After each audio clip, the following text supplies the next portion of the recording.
Hello and welcome to this session. In this session, we are going to look at the O in SOLID, which is the second design principle. O stands for Open Closed Principle. This is often abbreviated as OCP. Let's look at what this principle says.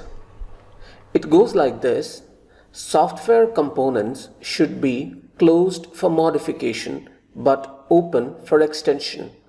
So this presents kind of a conundrum. How can something be open and closed at the same time? To explain this, we will take the help of a real-world analogy. Most of you should be familiar with this device. And for those of you who are not gaming freaks, this is the Nintendo Wii, a very popular gaming console, though it's discontinued now. So when you buy the Wii console, what you get is the console itself, which is the CPU tower kind of thing, and a basic remote controller. You can see both in the picture now. Wii also manufactures a number of accessories that can go with the Wii.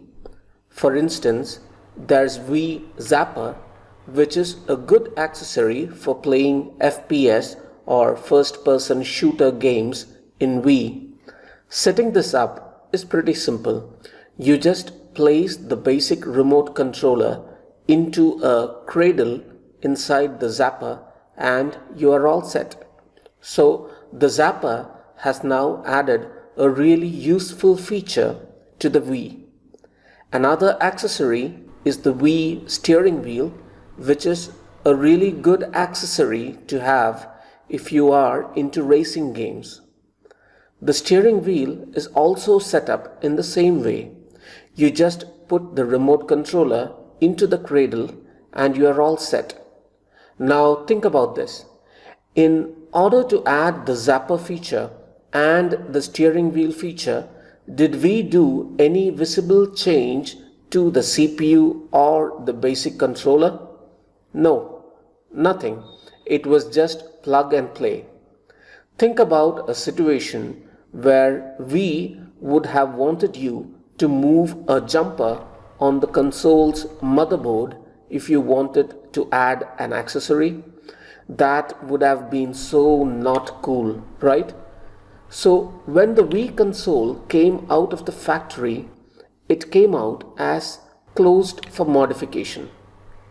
The makers of Wii did not want their customers to go around opening their consoles on their own.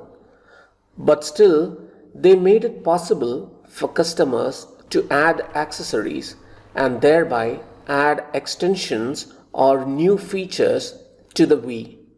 This did not happen by accident. This happened because the engineers at Wii wanted this product to behave in this way and did a really good job designing it. So to sum up, the Wii was designed in such a way that it is closed for modification but open for extension. That was a simple analogy that I thought of to explain the concept of open-closed principle. Let's get back to software design now. So when we say software components should be closed for modification and open for extension, this is what we mean. Closed for modification means new features getting added to the software component should not have to modify existing code. And at the same time, open for extension means a software component should be extendable to add a new feature or to add a new behavior to it. So even though the term open-closed might sound like a conundrum, this is what it really means.